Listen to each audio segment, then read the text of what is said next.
It is Graham here, living the dream of July 2022, and behind me is the little chapel on the pier at the Sandals Mondego Bay here in Jamaica. Today, guys, I could do with some divine intervention because tonight Fiona and I are heading back to Glasgow and our home in Scotland. So today brings MOBAY 70 Nights in the Making to an end.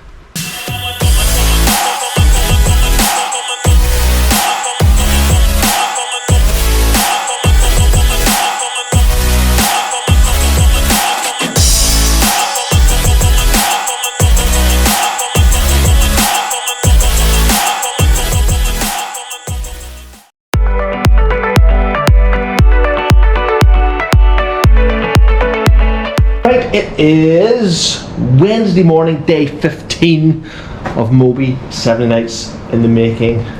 That means our 14 nights are over. What does that mean you're doing, Fiona?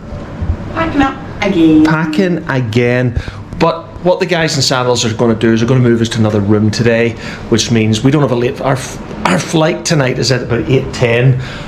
But looking at flight radar 24, it hadn't even left London an hour after it should have, so I'm not convinced it's going to leave on time tonight.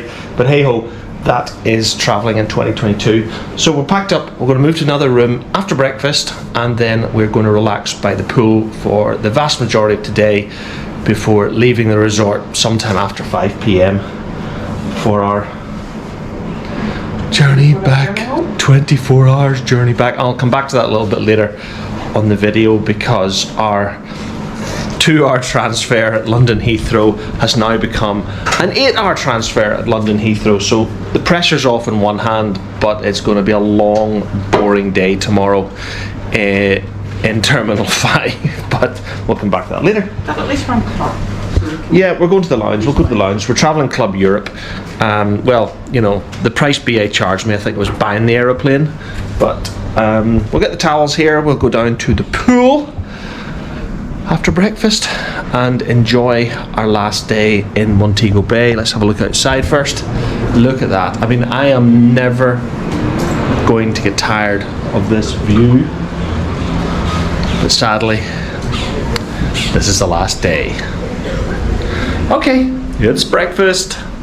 So a massive thank you to Christopher from Guest Services, one of the managers here on site at Sandals Mondego Bay, for providing us with this room for the day. As I said in the last video, Sandals have this one-size-fits-all checkout policy of 11 a.m. And while that may be a perfectly good policy for the vast majority of North American customers who've got a flight around lunchtime or even early afternoon, with the 2 to 3 hour check-in, an 11 a.m. checkout is absolutely fine. But for us Europeans, our flights tend to leave late in the evening and they're overnight. So an 11 a.m. checkout simply adds more cost and inconvenience. Sandals at the Mondego Bay do try to offer you a room extension for $50 US, but thanks to Christopher and the management team here at Sandals Mondego Bay, we were gifted this room for the day, which is really appreciated. Thank you, Sandals.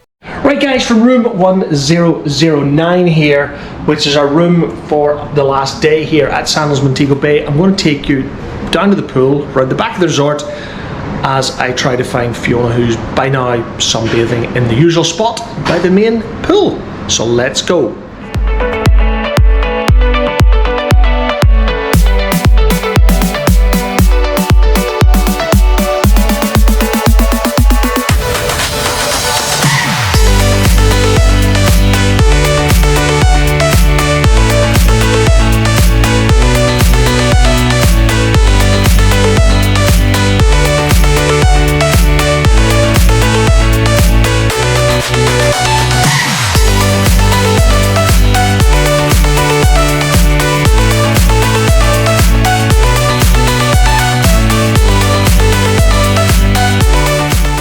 I really do love the Crystal Lagoon room block at the Sandals Mondego Bay. However, I do think if Fiona and I had been staying there, we'd have chosen to laze by the Crystal Lagoon pool itself, or even better, we'd have chosen one of the walkout rooms. The walk to our usual sunbathing spot by the main pool was certainly a lot longer than our usual walk from room 607 or 708, where we spent the majority of MOBAY 70 Nights in the Making.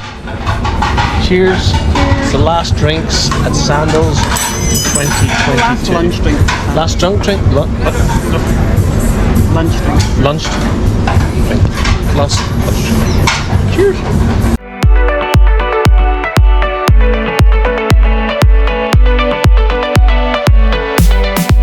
So what's Fifi going for today? Back to normal. Is it? Vanilla. You just going vanilla? It's gone vanilla. Is vanilla the best? Is that for an ice cream?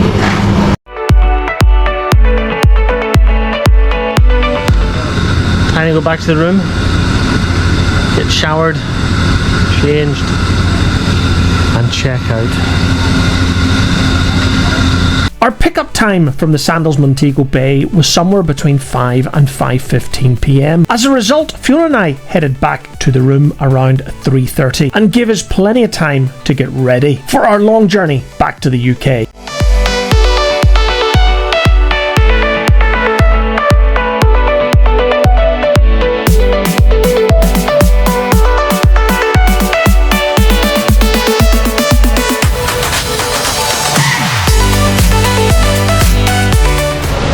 So just like Donna and Michael 3 days ago, it's our turn to be here. Our turn to be gone. So despite an hour's notice, the bellhop never turned up, so Fiona and I had to bring our bags all the way down to reception ourselves. Not great 5-star service. So the weird thing is, on Sunday, Sandals were desperate to get rid of us. Yet on the day we're supposed to go home, we have to bring our own cases down because the bellhop doesn't arrive. They have no clue where we're staying, and I'm not even sure they've got any clue that we're going back to the airport. But hey, you're in the Caribbean, you're on island time. We'll get there. We'll get there. Yep, guys, on Sunday when Donna and Michael were leaving, Sandals were expecting Fiona and I to leave as well. But on the day we're supposed to leave, Sandals don't seem to have any clue that we're leaving. And then finally, the big bus arrives to take Fiona and I all the way across the runway to Sangster Airport.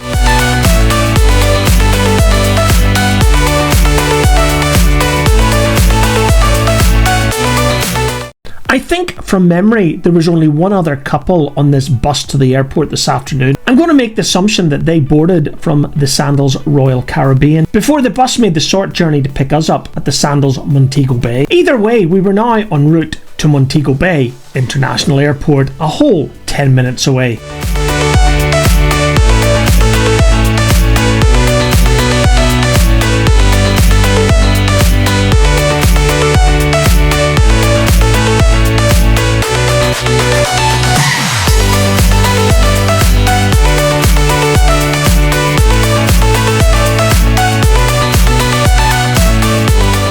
Yes guys, the transfer from the Sandals Montego Bay to Sangster International Airport is only about 10 minutes. But this journey is still beaten if you visit the Sandals L'Azores Grenada, because the commute from the airport to the hotel or back again is less than 4 minutes. And seriously guys, that's in traffic. Anyway, back to today, you can see Fiona and I were arriving at Montego Bay's International Airport, ready to check in for our Virgin Atlantic flight back to London Heathrow.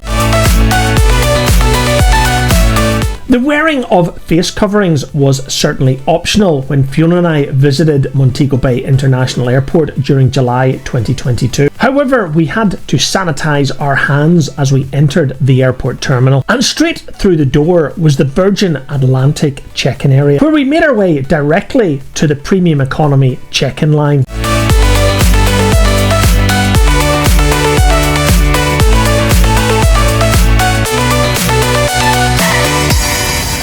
What I want to state now is Fiona and I experienced one of the smoothest and easiest check-in processes that I think we've ever had, or certainly in the last number of years anyway. There were plenty of check-in desks open, there was plenty of staff, and the lines were very quiet. And all of this despite our flight being nearly full. So a massive well done to Virgin Atlantic Airways and the authorities here at Montego Bay International Airport. Great job, guys. And as you can imagine, guys, I don't want to film the security clearance process. Again, this was very easy. There were no queues whatsoever, and there were plenty of screening lines open, meaning Fiona and I were airside and in duty free in less than 10 minutes. And I want to remind you guys, this is July 2022. It was now around 6 p.m, so Fiona and I decided to go to Wendy's for a burger ahead of our flight. Probably the most expensive Wendy's I've ever bought, at nearly $30 for 2 meal deals. But on the plus side, we got an awesome view of the apron. You know guys, this isn't a bad airport at all, and despite there being a complete lack of seating in the food hall, it was clean and fairly easy to navigate.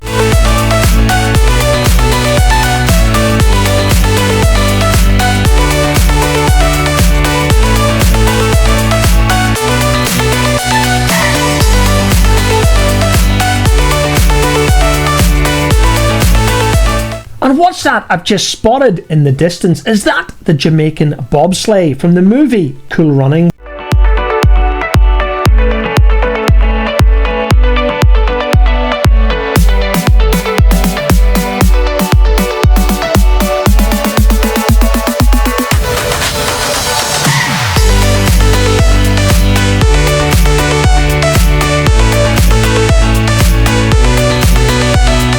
I guess like 90% of the world's airports, you're forced to walk through the duty-free shops on the way to your departure gate, but here in Montego Bay it seems to be completely closed.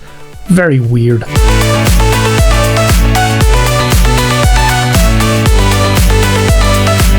And there's hope guys, because here comes our cabin crew for tonight's flight to London.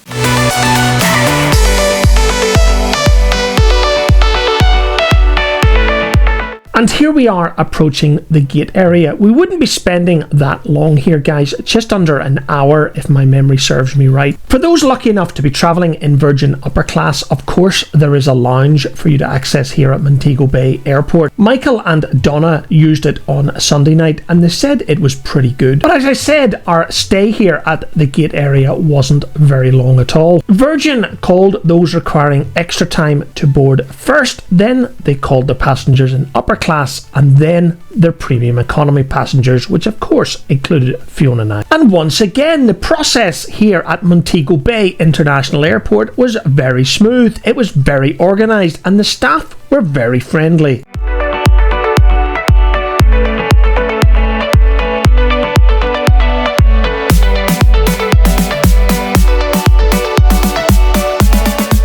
As we boarded the aircraft, we had a very warm welcome by the onboard Virgin Atlantic crew. And as you can see, we had exactly the same seats on the way home as we had on the way out 2 weeks ago. And as we got comfortable for the 8-hour flight back to London Heathrow, we even got a pre-departure beverage.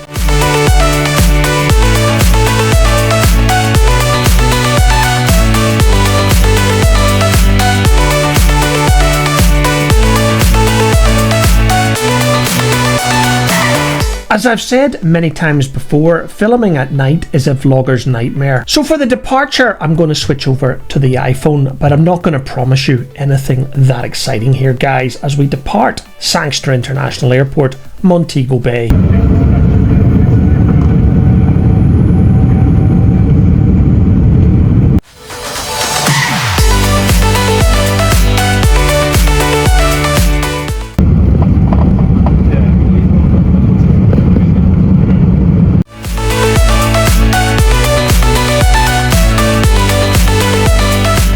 I did say that trying to take a video out an aircraft window at night was a vlogger's nightmare. So for her meal tonight, Fiona chose the teriyaki chicken. And she did say it was pretty good. And as for me, I chose the vegetarian pasta option. No, it wasn't that great, to be honest, guys. So the rigatoni was pretty awful. Fiona's eating hers. I'm having my dessert. It's like a cheesecake thing. It's like an American cheesecake with a sponge. Some sort of, I'm assuming, raspberry coulis. It's alright. I think the food was better. Right guys, I think I'm going to give up here for Thursday night. Filming under this LED ambient light on board the Boeing Dreamliner is not making for great video. It should get a lot better tomorrow morning when we're landing during daylight hours.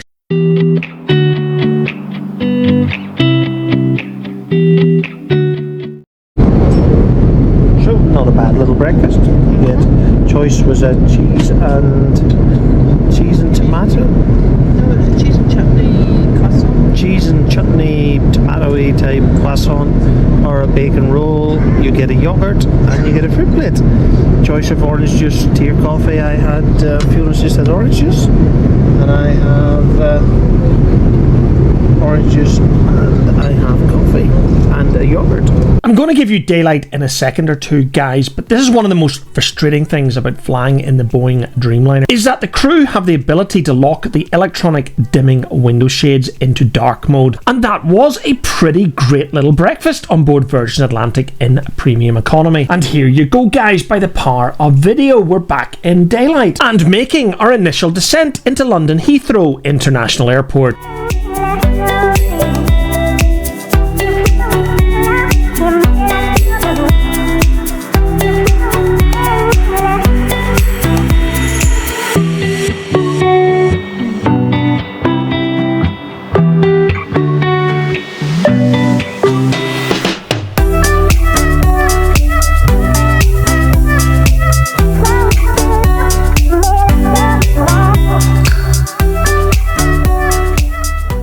Look at the colour of the grass, guys. This is not the United Kingdom that I've known all my life. Only a few days ago, it hit 40 degrees Celsius here in London. That is 104 degrees Fahrenheit, according to Google conversion. It also broke all known records for weather here in the United Kingdom. It's not right, guys. There's something very strange with the world right now.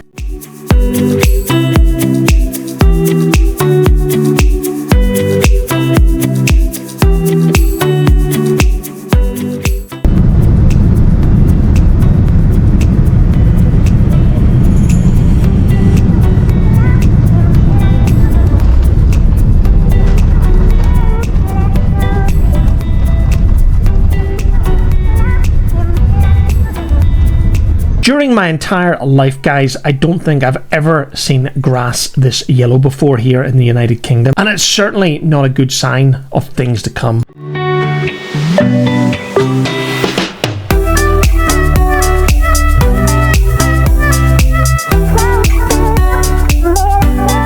As most of you are probably aware, Virgin Atlantic Airways uses Terminal 3 here at London Heathrow Airport. It was around 10 AM when we landed, and our flight to Glasgow wasn't due to leave until 9 PM tonight, so in 11 hours time, and that was going to be from Terminal 5. Quite often, flights arriving here in the United Kingdom from Jamaica are subject to a certain amount of additional scrutiny. Add that to the post-pandemic challenges that we're facing here at London Heathrow, and we were expecting some delays this morning on our arrival.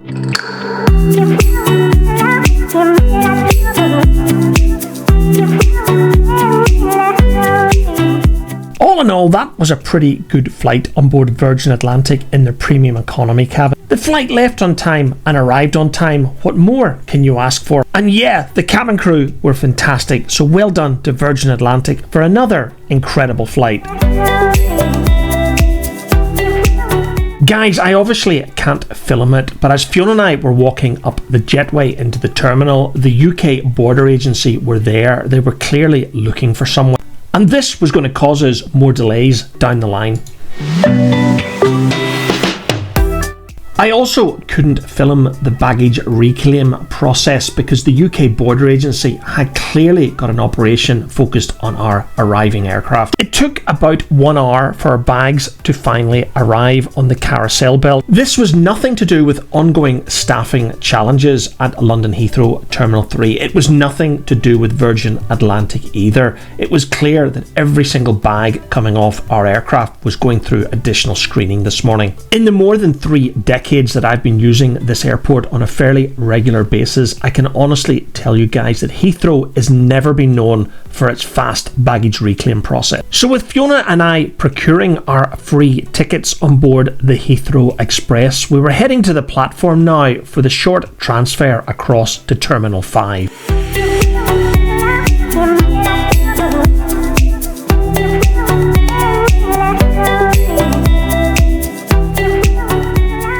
When When you're transferring from Heathrow Central, like we were, to Terminal 5, you do need to be a little bit aware because some of the trains go to Terminal 4 and some of them go to Terminal 5. The first train went to Terminal 4 and the train that Fiona and I were now on goes to Terminal 5 only. And if you're transferring between Heathrow terminals on a through ticket, there is a dedicated flight connection centre in all of Heathrow's terminals. And that means you will be bussed between terminals airside. But unfortunately, Fiona and I were not on a through ticket. We flew Virgin Atlantic from Montego Bay to Heathrow, and now we were flying British Airways on a completely separate ticket up to Glasgow. This meant we had to fully land at T3, collect our bags and go through customs and immigration before exiting the terminal groundside and transferring over to Terminal 5 using the Heathrow Express, which is completely free for transferring passengers.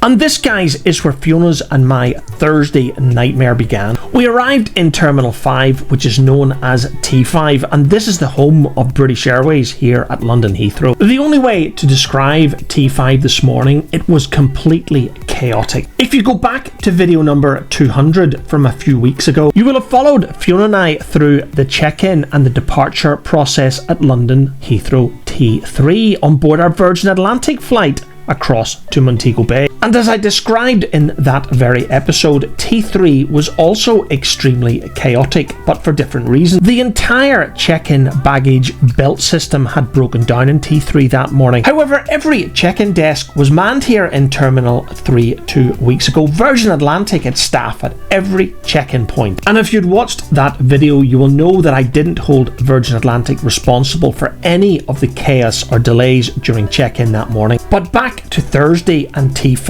it's a completely different picture altogether, guys. Because the chaos and mayhem here at T5 check-in this morning is purely down to the incompetence of BA management during the pandemic. As you can see, we've printed out our boarding passes at one of the electronic kiosks, so we're now heading to bag drop. And the queue that we're now in is for Club Europe and Club World passengers only. So that is passengers travelling in business class. I really do feel sorry for those travelling in economy today because their line must be over double this. Right, guys, I'm going to break into this video for a few minutes and do something that I've never done on the channel before, and I'm going to get a little bit political, so sorry in advance. Those of you not from the United Kingdom watching this video are probably not aware, but the UK government had one of the most generous furlough schemes during the COVID-19 pandemic.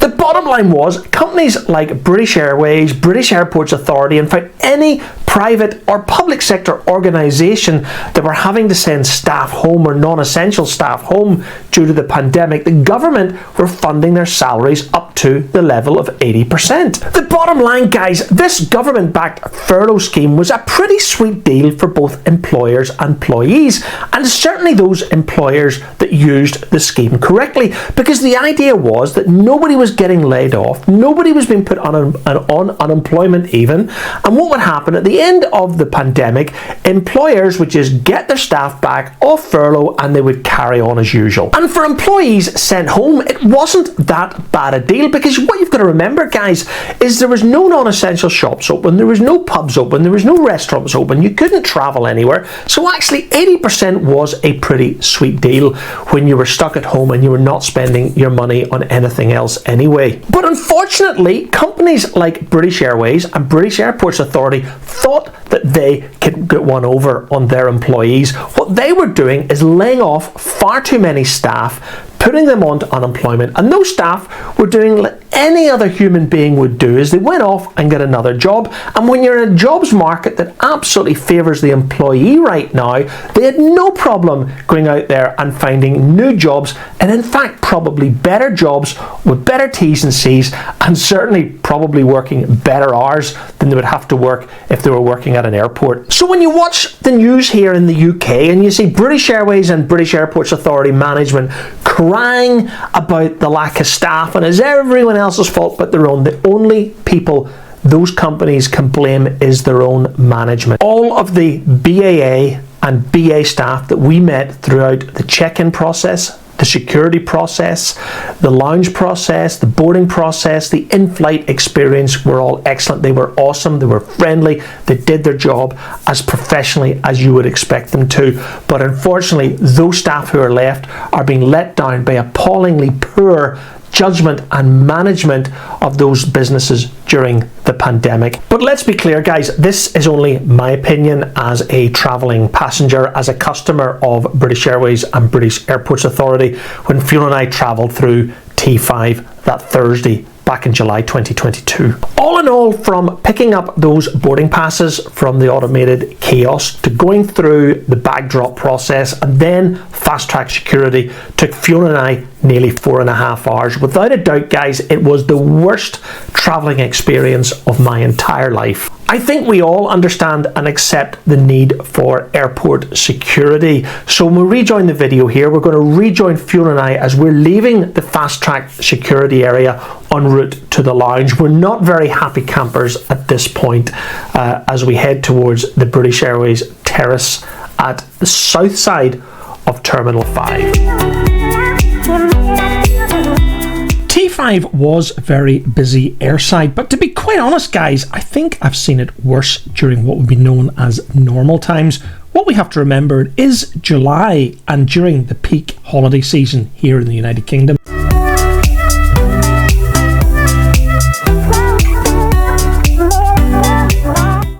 I spent all afternoon and most of Thursday evening in the BA Terrace Lounge, or should I say the BA South Terrace Lounge at T5. We were both tired, fed up, and just wanted to get back to Glasgow and our own bed. So I hope you understand we took absolutely no video content while in the lounge that Thursday. So it is now just after 8 p.m. and we're walking towards the domestic A gates where we're hoping to catch our flight on time up to Glasgow. And because we're flying at British Airways, you know, guys, that's never going to happen.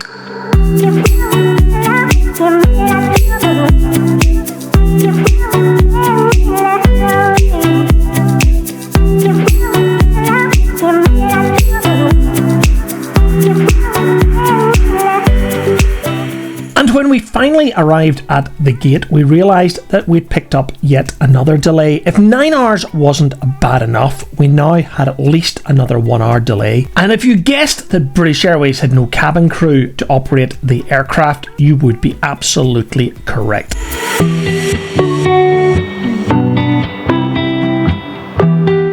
So you can imagine the excitement when Fiona and I finally had the opportunity to board the aircraft. Maybe it was just sheer exhaustion. And because we were booked in Club Europe, we got the opportunity to board first. We were in boarding group 1.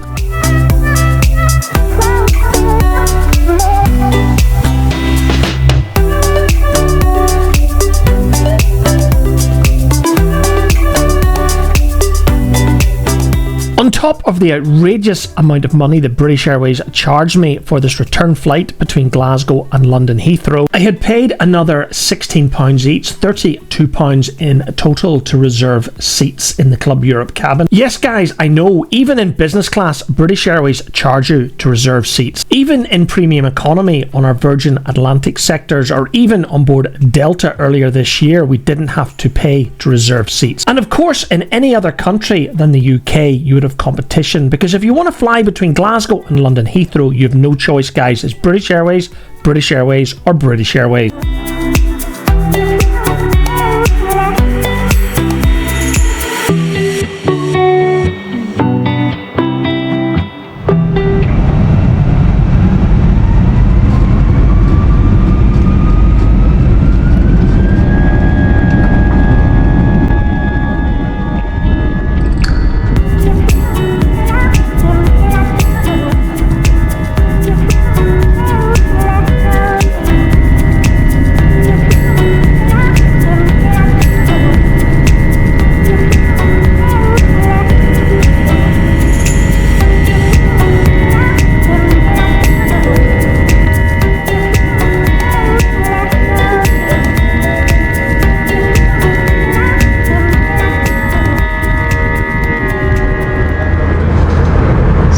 Fiona's having tea and a biscuit, I'm having coffee and a biscuit because the food was just gunk. There's prawns, prawns or Moroccan salad with aubergines and shite. I know, guys, I'm just continuously moaning here about British Airways, but honestly, it was absolutely terrible. Given that I'd paid nearly £600 each for this return flight, the choice to eat in business class tonight was again some sort of fish dish or some sort of horrible salad dish. It was exactly the same on the way down to Heathrow 2 weeks earlier. So I'm going to say the same about this Club Europe service on board British Airways as I did 2 weeks ago. BA have got absolutely no clue what people really eat these days. Whoever designed their service on board BA in the Club Europe cabin really should be seeking employment elsewhere. Anyway, you're going to be really glad to hear that I'm going to shut up for a while as we're descending over Ayrshire and about to turn right onto finals into runway 05 at Glasgow. And with the Whiteley's wind farm just below us, you're probably wondering why it is lighter here in Glasgow than it was when we departed London. Well, there's two reasons. The first is, well, it is just lighter 400 miles further north than London at this time in July, but I've also moved across to using my iPhone rather than the GoPro, which is a lot better in lower light.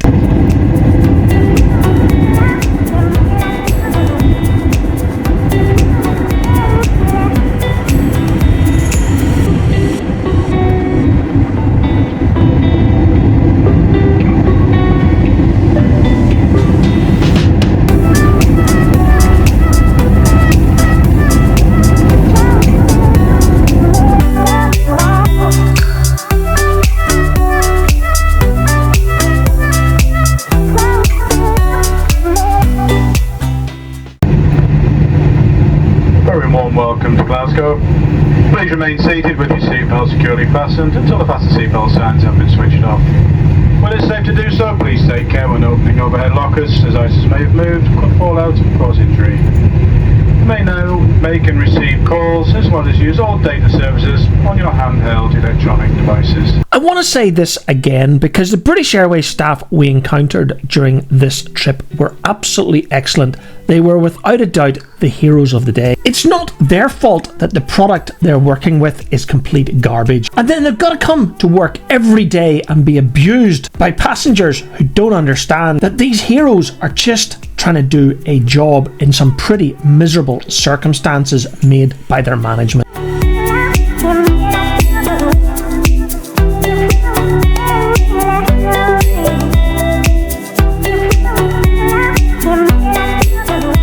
Welcome to Glasgow International Airport, where MOBAY 7 Nights and the Making began just over 2 weeks earlier. And of course, Glasgow International Airport is also owned by BAA, British Airports Authority, the same as Heathrow. So we weren't expecting the arrival process to be that much better than when we departed London Heathrow just over an hour earlier. It took well over 40 minutes for our bags to arrive on the baggage reclaim carousel. And of course, all of the bags marked priority came off last. So with Fiona in charge of getting us home from Glasgow Airport, the last insult from a pretty horrible day hit us as we exited the car park. Due to British Airways incompetence, flight cancellations and even more flight delays, British car parks fined us nearly £35 for overstaying. So as you can imagine, guys, both Fiona and I were completely done with this journey today. We're on the M8 heading towards Glasgow. It's 17 degrees and it's 2 minutes to 11. 2 minutes 11, 17 degrees, and we're back in Glasgow. So that's a wrap for MOBAY. 70 days in the making. Done. Over and right, out.